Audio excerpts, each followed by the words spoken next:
like I already mentioned to you on Twitter, right? So like my basic thought process is that, man, it'd be kind of cool to just like, create a series. I have no idea how well this is gonna do. It may go very poorly, and I'd be like, well, okay, I tried. It didn't I bet work. it'll go okay. I'm gonna try to promote it too, obviously. So hopefully it'll be okay. It's just one of those things where like I want to try, just try a few other different things. Like sometimes I do something and I don't think it's gonna work out, and it does, right? Like, I'm always scared. I guess sometimes I'm scared to like try out another idea, because when I used to do like before I gained the following I have now, I was more experimental, and it would always be very bad. Yeah, man. Right? I know where you're going. So it's just kind of like now, like in my head, like whenever I try something that's a little bit different, I don't expect it to do well. I mean, Because you feel like you're established enough, like you have a following that's worthwhile. People say maybe at like 10, 11, 20,000 where you and I are, that it's maybe small, and it is small. But I also, the way I've always phrased it is, it's small but not insignificant, right? Our subscriber base, the people who follow and do everything. So I think maybe what you're maybe saying is, because of where you are, the quality or the consistency of whatever the product is, maybe people pay attention to it in a certain way, and it might throw things out of whack if it's too weird. Well, so I guess so that wasn't necessarily what I was thinking, but that is something I have considered as well. So there is the one angle of, I kind of have an audience already, so I kind of owe it to them to give them what they came for, right? And I do like what I already do. It's not like I dislike what I do, but also at the same time, because I do want to grow the channel, I probably do need to branch out a little bit more. But the thing is, I know from the past when I've experimented, it hasn't always worked out really well. It's tough. Yeah. But then sometimes I do, and it does. Like, Yeah. for example, I used to think doing reviews, I had no hope of gaining a viewership, right? And that has proven true in the past. But, like, for example, I don't know if I really, like, called it a review, but it was basically my review of Metroid Dread. And it did surprisingly well. Like, it did better than I thought it was going to do. I was like, oh, okay, this is possible. So, I had intended on doing one for Kirby, but so much time passed, I was like, okay, the boat has sailed on this one. Yeah, that's the thing about reviews, man. It's like, I never really got into it. And early on, which for me would have been like 6 or 7 years ago, I like had that dream, like that would be something I would do. But it's really hard to keep up on. Like, you and I don't do this for a living. So yeah, between how often we can make and put out videos, and probably how we fit our gaming time in our free time, it's so hard to keep up on reviewing games and playing it to completion, or at least playing a lot of it, and then forming opinions, and then recording a video, and then editing that video. And for every single game that comes out, right? Like, it's really hard to do. Yeah, and so also, if it's a review, right, it's not... I think the editing is harder because, well, like, to your point, you have to record the gameplay. And you can't just... Yeah. I don't think... It's less for... People will be less forgiving of just putting in trailers.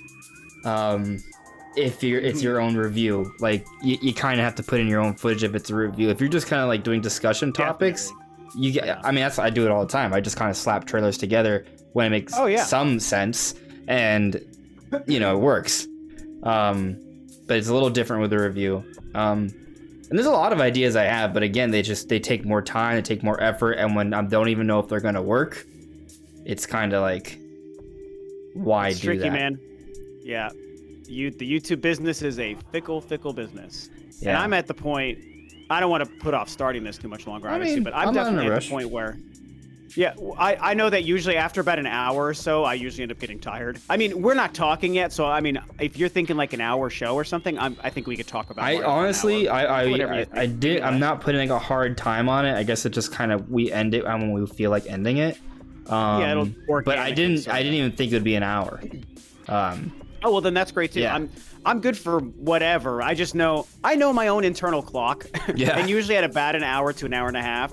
I don't even have much scheduled. Usually when you and I have done it in the past, it's because, like, I'm trying to eat dinner with my wife at a certain time. Yeah. Right now, that's not the case. I just know that I'll end up getting kind of like, okay, I've talked for long enough. But I was going to say, I'm at the point with my channel where, I mean, things are stagnating more than they've ever stagnated. And it's not like it's terrible. Like, it's like, you don't want to take what you have for granted, because I know people who've been around for longer who have way less subscribers and they get less than 200 views a video. So it's like, it is what it is. But I can kind of feel the fact that, I'm just a guy talking about random stuff, on camera, Nintendo and Metroid stuff, the same I've always been doing for 8 years. And it's like, I don't really have the time or the commitment to change it. I do it for fun as what the final product is. And I think that the stagnation could be the changing of the YouTube landscape and the changing of even like gaming, right? And it's like, at some point, I think the market, things may swing the other way, because they always do that. But right now, the way things are going, it's like, I may have just topped out, and this is just going to be what it is until I decide to just step away forever. So that's kind of where I'm at. I think you've still got plenty of room to grow, though. And so trying those things, I think, could make a lot of sense for what you're doing, because I still think you got one of the best channels out there. So hopefully it keeps going that way, Oh, I'm glad you think so. I mean, me being totally frank, like, what I want is to kind of do more of this, right? Because I enjoy doing this. But when I have a day job, and that day job requires a lot of hours and focus, it gets challenging, I try and do the podcast consistently, but I'm and right now I'm in my position, they're letting me get out at 6, but I know that it's going to transition soon, and I'm going to be getting out around 7. And if my podcast is at 8, like, that's a huge turnaround when I've been working since like 8:30 in the morning. Granted, I work from home, so it's not like super stressful, but sometimes it is. It's just like a lot, right? Still, yeah, you're using your brain all day, you're problem solving, you're doing whatever your job requires of you.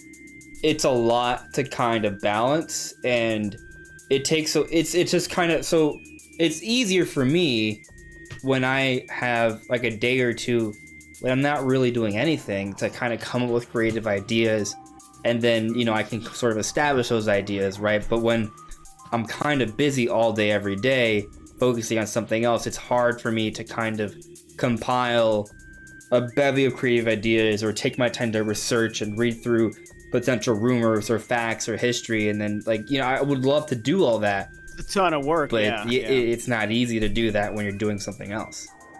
Yeah. So I get it. I hear you, man. I totally hear you. I definitely, when I started in 2013, and things like PewDiePie and Markiplier were like just blowing up, and all of a sudden it was like, whoa, gaming YouTube is like a whole different thing. I had that aspiration. I was like, dude, I want to do it for a living. I feel like I could just, make this or that out of it. And I probably could, like, if I quit my job tomorrow and started making videos every day, within a year or two, I could maybe pick up enough traction to make enough to live on. But I also decided a couple years ago that that's not my goal. And my career is really good for me, and it's got everything I need for me and my wife, and I make, honestly, like, really pretty darn good money. And so in order to make more than I make now, I'd have to be a pretty big channel, like really big. Right. So that's why it's like, if eventually the YouTube scenario starts to show me through lack of sub growth or like really declining views, and it's not so bad right now, but I can see it going that way. If that happens in a year or so, it's like, well, that's fine. Maybe I just learned that my time making content the way that fits in my life might just be done. And because I can't really adjust it. A couple years ago I might have tried. Anymore I'm like, I'm just having fun making videos as I do. And I still, you care about growth. Like, I like the idea of growing. I want to hit 20,000 subscribers this year or soon. I do want to. And I care about getting, my typical views and increasing that, which I was until I took my break in January. But at some point, if I learned that it's not something that's going to happen anymore, it's like, well, okay. And I guess it's run its course, I think I've said in 8 years most of what I need to say. Outside of talking about Metroid Prime 4 when that comes out, that's probably the last thing the internet really needs to hear me say. So as long as I make it to that, I think I'm okay. I feel like that's my plan. Yeah, I mean, at this point, I would like to think that, like, once I get settled in with the job, right, I can envision it where it'll actually be fairly easy for me to create content. But, we'll see, right, because I'm still going to be busy. I haven't really thought about stopping. Like, that's not really, like... That's good. It doesn't cross my mind. Because like I guess my perspective is, if I stopped, it just wouldn't be me, if that makes sense, right? Like I kind of, it's like, for me, my channel is kind of part of who I am. So if I stopped, it wouldn't be so I could like just focus on the job I have now. It would be because something else that I really enjoy, that makes me feel like it's a part of who I am, takes even so much more precedence that I just don't have enough time for it anymore. Because YouTube's probably your creative outlet. Is that what you're getting at? Absolutely. It's like, it's my only creative outlet currently. Yeah. It's a good one, and you have a good channel. You're doing well, and I think your content's awesome. So I say keep at it, man. And I mean, I have no deadline for my own thing. I'm just kind of letting everything happen organically based on A, how I feel, and B, if I end up just seeing things, I don't know, go a certain way. Because it's really weird, the wall I hit after I took my break in January. I came back, had 2 big Metroid videos, and then after that, things got real slow. And suddenly it's like, just the pace at which my views go on a video is so weird and inconsistent. And my sub growth basically almost stopped completely. It's just like, stop. And I've never seen that in 8 years. I've always had a steady climb. I get the occasional surge, but even when surges aren't happening, I still grow. And I've had weeks where I've gone with maybe only getting 1 or 2 subscribers, and that's never happened until this year, 2022. So, and it's been consistent now for about 3 months, 2 or 3 months straight. And so that's the thing where it's like, well, I'm going to listen to YouTube and also listen to myself. When my desire slows down enough, and when also the reception to my content slows down enough, and they're matching at the same time, which I would assume might be in a year or 2, I'll be like, okay, well, I'm good for now. So yeah, just got to listen. But I'm with you, because to me, this and my music are creative outlets. So I'm also balancing this with music too. So that's part of it. Yeah, it's 2 creative outlets. Yeah. I do. I really do. Yeah, and I have a pretty big social life. I see a lot of people on a regular basis too. And also I'm like, man, sometimes I just want to talk about movies anymore, which I started the channel thinking I was going to do games and movies, and it became I just started talking about games. It's funny you mentioned that, because I've wanted to like talk about like anime before, right? And sometimes I'm watching an anime like, man, I just want to like talk about this. Like I have a theory, but if I put it on the channel, it's not going to be a good idea. So what do I just have to just not do it? Not do it, yeah. I mean, you can always try, I think I put out 2 movie videos in the past years. Back in December, I made a video about The Matrix, the new Matrix. And then back when the last Star Wars movie came out, which I hated, I made an hour-long video because of how much I hated it. And so, but that's because people also know me as a Star Wars guy. So, and both of those videos did okay. Actually, the Matrix one did really well, but that's because that was a divisive movie. So I had supporters and haters at the same time come to that video. But it got almost like 5,000 views or whatever. So you could always just experiment with it with a one-off and just kind of see. But maybe, do you have the fear like, oh, if it doesn't land, not only will it get few views, but I might see a bunch of subscribers disappear?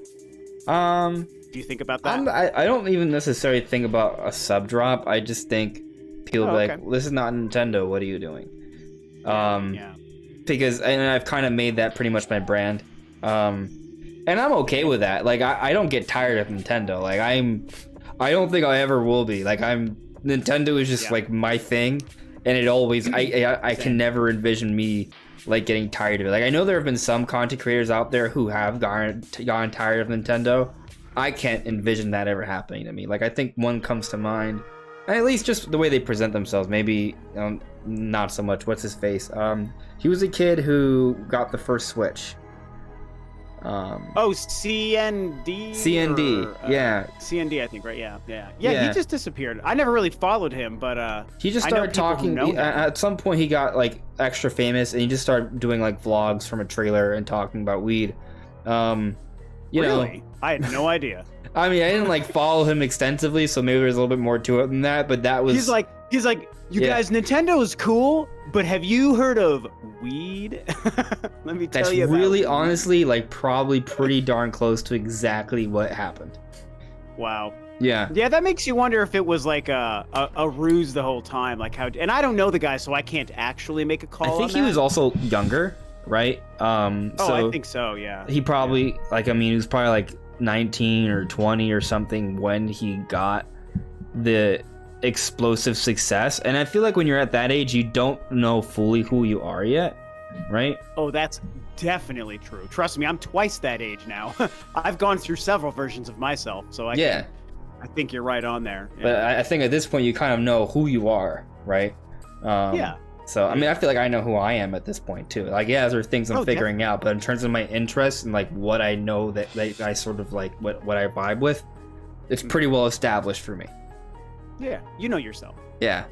You know, an interesting thing to think about, and I'll be very curious to see how this goes in the next couple of years, because, you know, your channel is only a handful of years old, I think, right? 3 or 4 years old, maybe. Like, it's a little older. Switch. I mean, I guess the level of, I technically started in 2016, but the level of focus on it kind of ramped up over time. Gotcha. Well, what I would say, as somebody who was doing YouTube throughout the entirety of the 8th gen, the Wii U years, and also I did spend more time talking PS4 and Xbox One at that time, but it was still always mostly a Nintendo channel. I've now spent my time doing YouTube and covering Nintendo and gaming throughout 2 Nintendo generations, and 2 incredibly different generations, as you can imagine. Yeah. So the conversations you have, the way the news cycle happens, the game libraries and the releases that you're talking about, the industry around it, comparing Nintendo to the competition at last generation compared to now, there's definitely a difference there. And, you know, my interest and dedication kind of definitely stayed the same overall. But in the Switch era, there's definitely was like a boom of like Nintendo content creators and conversations. And that's not like good or bad. It's because the Switch became cool and hip, and so people wanted to talk about it. And right. Some people capitalized on it. Right? Some like, people have. I'm not saying, I'm not even trying to say anything negative about Switch Force. It's just like, I mean, it's in their name, right? Yeah, it's just in their name. Yeah. And so what I'm saying is, like, for you, for example, you've chosen a great time to start making your Nintendo fanship also a YouTube channel, because Nintendo is just at an all-time high. There's really interesting things to talk about. Their game output is incredible. Their sales, the brand, people's interest in it, all of that stuff is like riding high. So it makes the conversation and the viewership really strong. But it's different when it's not the Switch era. So if in the next 2 years, well, let's pretend we see new console come out in a new era for Nintendo start, and if it's something really weird and different, or if it just doesn't land the same, and Nintendo does the ebb and flow thing in the opposite direction, it's just a different. I'm not saying much other than it's a different experience covering Nintendo based on what's happening with the company. Like what they are right now won't be what they are forever. And I've already gone through one transition from one to another, and so the next time they do a new transition, you know, you'll get to experience it yourself. And I'm sure you'll still keep doing it and enjoying it, but you'll probably notice how different it is to cover the company if things end up going kind of different. If they go south in a couple of years. Yeah, and hopefully they won't. I actually don't even think it's going to go south, but you never know. So let's pretend it kind of goes south. Yeah, I mean, assuming it does, and I also don't think it's going to. Like, it might go west, but it'll go sideways. It'll go northwest. Yeah. I think they're gonna. They may dip, but I think they're gonna stay like mostly strong. Mostly strong. If they might not even dip, they might go up a little. But it's going to be that's like also true. Plus or minus, let's say 25-30 million in sales hardware wise, right? Just to give an idea. Like, that's what I kind of think. Like, there's a range that they can go up or down a little bit, but they're still going to be large in part basically around the same sort of like that's stratosphere. Still a strong brand and a strong company. Yeah. And right, and a strong console. Like, you're not at that point, and I agree that's probably most likely what will happen. I think that'll be great. Almost like going from DS to 3DS, right? Still incredibly strong, but much less they actually sales. Completely screwed up 3DS, and they still found a way to make that pretty successful. Sure did. Yeah. So cool. But I can tell you that if they do something significantly less than that, if things really do go kind of south, the difference is, like in the Wii U years, covering Nintendo is fighting an uphill battle. And right now, it's not fighting an uphill battle. It's great. Things just kind of soar, and it's all these good things. But if it goes in wonkier directions, it can go two different ways though from YouTube, right? Because from one angle, you're right. There's a lot more publicity and popularity, but also in terms of the people creating content, it's oversaturated.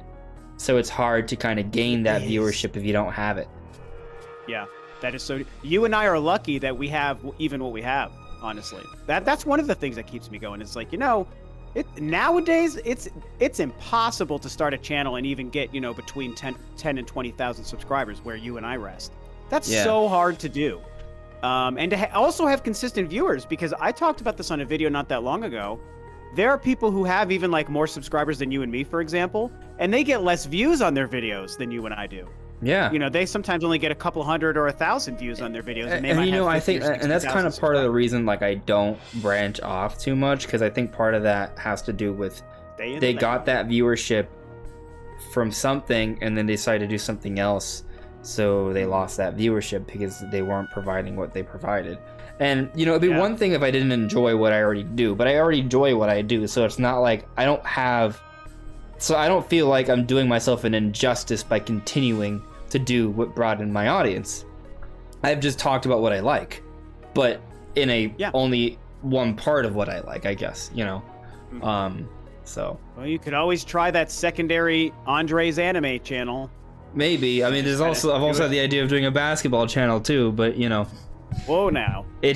I think part of it though is it also goes back to a time issue, because I'd love to do those things, but in order for me to do them it takes more time and effort, and I don't want to take away from the time I already used for this. Logos. Yeah, you got to get different logos. You got to get, maybe you do the same. Maybe you change the format. As it is, I feel like the branding for my current channel is behind. Right, I think I've had the same intro for my videos for years.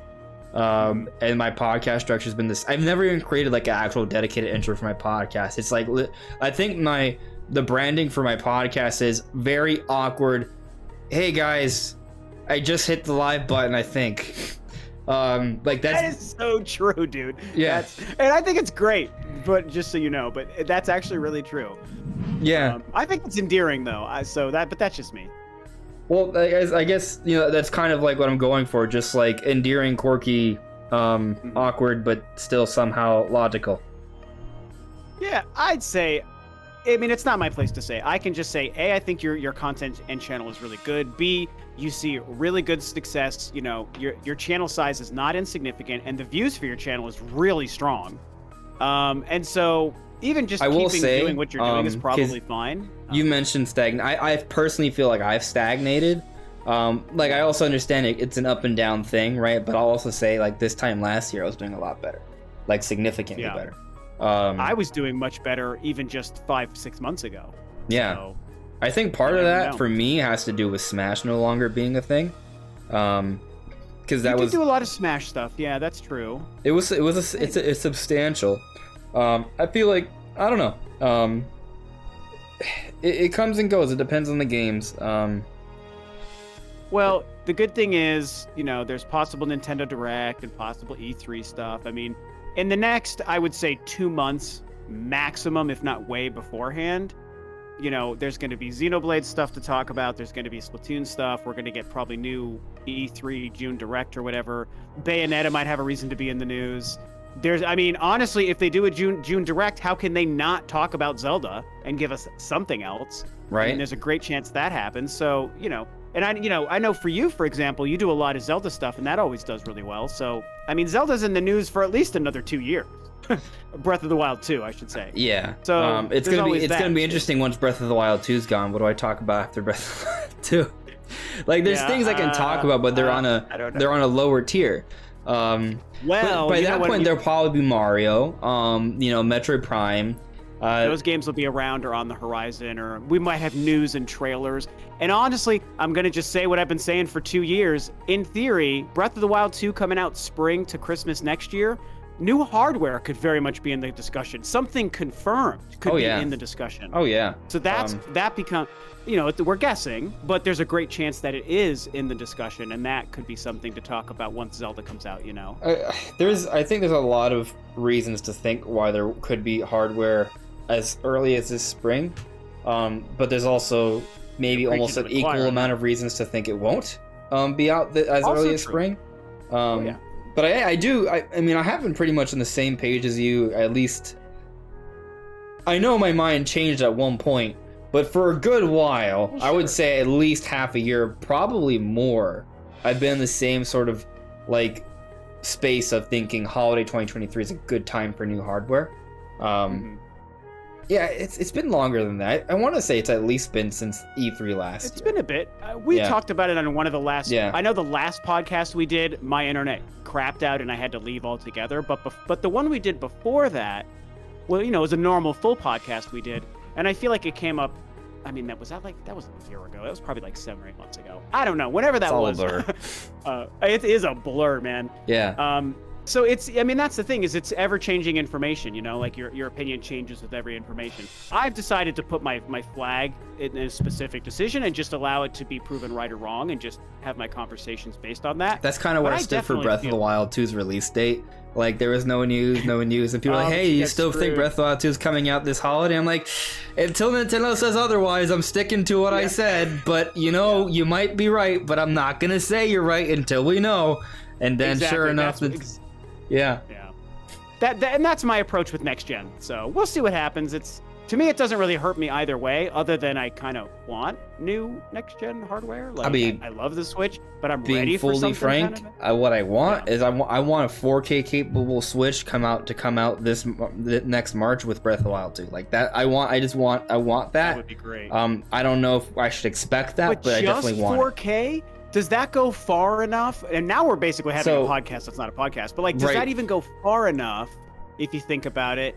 And if it doesn't go far enough, if it doesn't add power that allows for games that can only play on it because the power is so different, how far back does that release of a console push the actual next gen thing? I mean, because every time they release something that isn't more of an actual next gen leap, that pushes back the theoretical real next gen console. That's that's kind of my thinking. So, does that make sense? No, it does make sense. And so I get where you're coming from. When I say 4K Switch, I guess I don't even know what I mean by it when I say that, because there's two ways to interpret it, really. It could do all the above. It could be Switch 2, where it's just an overall generational power up to what you're hoping it would be, right? But also you can interpret Switch 4K as just being a mid-gen refresh, right? That just kind of upscales everything a little bit. God, wouldn't that be by the time once March 4th happens, okay, March 4th, 2023, we will officially be in the 7th year of the Switch. So imagine, and here's the thing, I'm not even saying that it's impossible. It could be that. And so if they do that, that means in the 7th year of the console, we get a, quote, mid-gen refresh. It's not that that's not a cool sounding device, but to me, it would just disappoint me. Not because I wouldn't want a 4K Zelda. Like, of course, that sounds amazing, and I'd probably buy it like an idiot. It seems but really it's like, unlikely man, to me. is that enough, though? Like, it seems unlikely to me, because one, let's say, hypothetically, let's say it is a mid-gen refresh, right? Air quotes on mid-gen. But then, because there's no way it would actually be mid, but let's say they come out with another system, the earliest they could release an actual proper next generation would be 2 years afterwards. Earliest, and it'd probably be a little... 2025 would, and it probably would be at least late holiday 2025 if they do that. I right agree. Yeah, that's why I think if it happens next year, I mean, I'm open to the spring thing for a next gen with Zelda, but I actually more think it would be holiday next year. So yeah, which is also why maybe Breath of the Wild 2 gets delayed again. That's my exact prediction. Both Zelda gets delayed to the holiday next year, not spring, and hopefully we get some kind of new significant hardware at the same time. So basically holiday next year becomes the big... If we don't get a lot of Breath of the Wild 2 news at this year's E3, I might start to think you might be right. Yeah. I don't want to believe that. Not saying your idea is stupid. I don't think it's stupid. I just... Yeah. I don't want them to delay it again. So I am with you. Don't get me wrong. Yes, my theory is it's going to get delayed, but I want to be wrong. Yeah. Because I would like to play it ASAP as well. So I rather unrealistically believe that a Go ahead. new piece of Switch hardware will come out in spring, even though it doesn't really make that much sense. So that Breath of the Wild 2 does not get delayed. But I kind of agree that if it comes out, like they could even say, oh, instead of spring, we're coming out summer, and then when they say summer, they really mean early fall or something like August or September. Yeah, or something. Because August is like a summer month. People forget sometimes. Yeah, so they could pull off like a September release of new hardware. That works for me. You know, because there's another element I haven't had a chance to bring. Yeah, this is like not at all like. So I haven't actually started recording on Audacity yet, but I have been recording on OBS. I won't post any of this, right? But we could. Yeah, except I haven't been recording my voice, unfortunately. Yeah. Well, so I have my OBS is recording both their voices because it's like the backup one.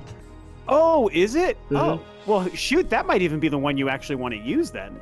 I'll let you figure it out. I'll record mine and send it to you, and you can figure out whatever. I don't think I'll record. I'll post this discussion at all because I've just been acting as if this is a private discussion. Yeah, same here.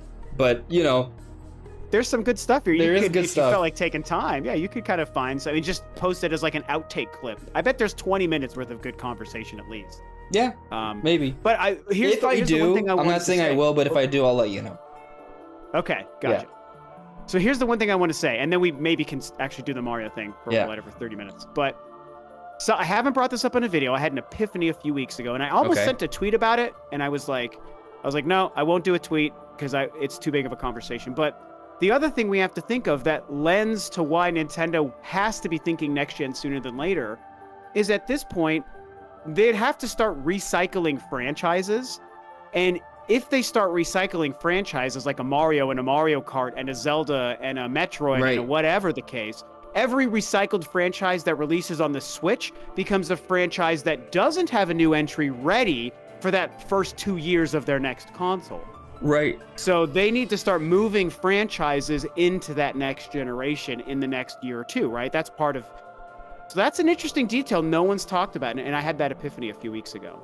Yeah, so like, with Breath of the Wild 2 coming out and Splatoon 3 coming out, like, they're not going to be ready. It's the perfect swan song. Right. Breath of the Wild is the perfect swan song. So, and that's also why I think 3D Mario is probably being saved for their new hardware, because, I mean, I'm kind of planning like a little bit. So there's going to be this discussion we're having now, right? Which isn't necessarily related to 3D. It is related to 3D Mario, but not to the next 3D Mario. I have a next 3D Mario video kind of planned. And it's basically just kind of predicting when we see it. And if you just look at the release, I'm basically telling you my video right here, right? So Mario 64 came out in 1996. Mario Sunshine came out 2002. 6-year gap. Mario Galaxy came out 2007. 5-year gap. Its sequel, I believe, in 2010, 3-year gap. And then 2017, and then 2013 was 3D World. And then 4 years later, Mario Odyssey. And then I have to double check the release date of 3D Land, but you can even argue that's another one, right? So 3D Land, that would have been, I think, 2011 or 12. Okay, yeah. I think 2012. Maybe, so maybe 2012. But you look at those years, right? And we're already in 2022. The largest gap we've ever seen between a 3D Mario release is 6 years. So if we don't see it this year, odds are we're seeing at least an announcement next year. Yeah. At least. I think so. And then there's also, that's a great point, and I agree with you as far as Mario. And that applies to hardware too. In the Switch era, they've been on a 2-year cycle of new hardware revisions. Right. So next year becomes 2 years since the OLED. So hopefully it's not a revision. This is where I'm hoping their next announcement is a next-gen piece of hardware. And the thing is, their next hardware, if it's a Switch, I've tried to explain this in a lot of my conversations, and some people have gotten it, some people haven't. A revision and next gen could technically be the same thing if they release another hybrid Switch. Whatever they call it, it might be could be seen as hybrid. Both. Well, yeah. You could both undock it, and then you can undock the portable into another smaller dock. Yeah, and it's also a hybrid, as in hybrid mid-gen refresh, but also next gen at the same time. Exactly. It can be the pro equivalent where it improves, it plays Switch games, Switch cartridges, and it will improve them moderately and make them 4K or whatever. But also, the power is so significantly better that the other games that are coming on PS5 and Series X can also release on it. But that could not be run on the current Switch. To me, Perhaps and even if they called on. that thing Switch Pro, to me, it's both. It's a revision that is also a next-gen leap, which is why I kind of moved my verbiage over the last year into next-gen leap in power. The name Not they've always thrown just around Switch a 2. lot is Super Switch, you know? And Yeah, I love Super Nintendo Switch. I love the idea of them calling it that. I don't know if they will actually call it that, because that just kind of goes against what Nintendo uses for their naming schemes nowadays, right? Like, I feel like their naming schemes nowadays are more on the nose. You know, Well, like Switch Up is what I've heard, and I think that's a good one. Switch Up. maybe, yeah, You know? Like how granted, the Wii U wasn't popular, but going from Wii to Wii U was this weird play on the nomenclature. yeah. Switch Up is like a similar concept. So. Yeah, I kind of just hope they just call it Switch 2. Like, yeah, I'd be fine with that too. I think you look at what Sony's done, and they pretty much have great success every generation. Their least successful generation was Still what, 80 PS3? million. Yeah. And it still Which is sold 80 like million. what, 70, 80 million or something, right? Yeah, it was huge. It was huge. And I think a lot of that just has to do with how they brand themselves. They're very consistent. People understand what's happening every generation. But you look at Nintendo, and they're kind of just like, it's like they're starting from scratch every time. Except that is true. And even Xbox ran into it with Xbox One. Yeah, and it's confusing. I think if you just stick with numbers, it's fine. Most companies do that, and it works. I mean, heck, Nintendo does it with some of their games, and it works. Like, maybe just that's it. I will never forget. I don't know, because I know you're not really young, but I know you're about, I don't know, I think you're like 10 or 11 years younger than me. I was born in 91. Oh, okay. You're the same age as my wife, so we have a 10-year difference then. Yeah. Yeah, because she's 31, I'm 41. Yeah, I turned 31 in October. Okay, gotcha. Mm-hmm. So yeah, about the same age. So that, 10-year difference. So when the Wii was announced, I remember when the name the Wii, right? So we're talking, when was that? 2004 maybe, I think, or maybe 2005 was when it went from Revolution to the name Wii.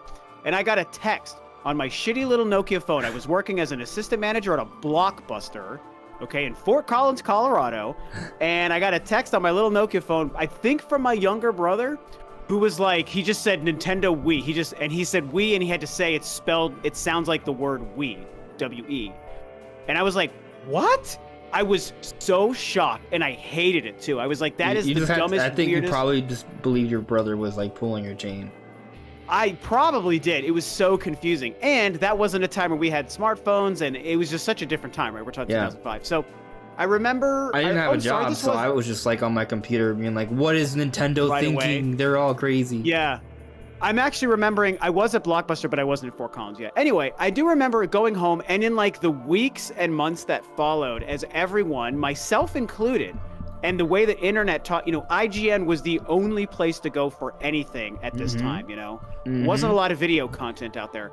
And the whole conversation was like, this name is weird and blah, blah, blah. And then I saw people talking about on like message boards, like, what are they going to make a game called Mario Wii and Mario Kart Wii and this, that Wii or whatever? And I'm like, and it was like, yeah, that's impossible. They would never do that. But then they did make like Wii Play and Wii Sports and Mario Kart Wii. Yeah. And like we just adjusted to it, and it didn't become weird to call because people thought about how they made Super Mario and Super Metroid, right? And Super Mario Kart. And those sounded and added cool. Super to things. Yeah, and so it's like they can't do that with the word Wii because that's stupid. And it turned out once the world just adjusted to the name, it wasn't weird to throw Wii into a title. I mean, there definitely were jokes, but it wasn't like... It wasn't damning. No, it wasn't. Someone was like, "What, are they going to make a Metroid Wii?" And I'm like, "Oh, I hate that." And they didn't, obviously. They called it Metroid Prime 3, I think they understood what they were targeting when they chose the Wii naming. When it had the Wii, it was obviously for a casual audience. I mean, hardcore games didn't really sell that well on Wii. It might as well have just been like basically GameCube level sales.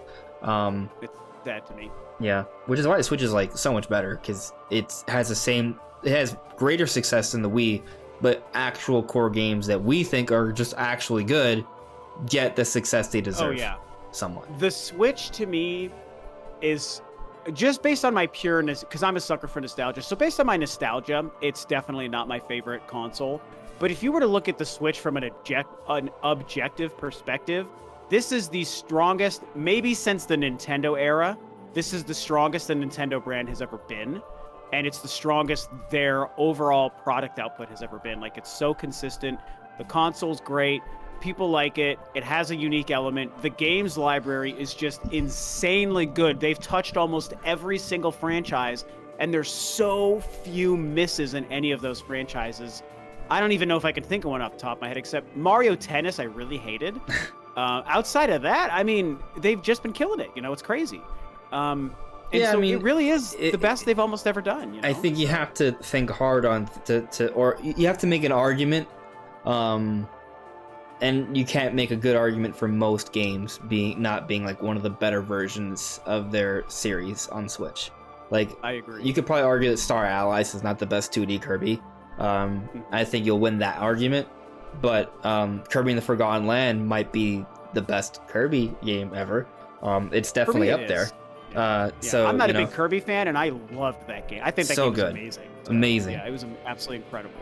But I think one thing I want to say before we actually talk about our actual topic, I just think it's interesting that we went and talked for like an hour about games, and this could be perfect. It could be an awesome podcast or discussion that I could post. Right? I don't know if I will. Hey, you have my blessing to do it. If you want to spend some time and I'll just kind of think about how I brand it and chop it up. You know. Yeah, if you just call it just outtake, like, I don't know, or what's the word I'm looking for? Not intimate, convert chat, or like a fireside chat, you know, something like that.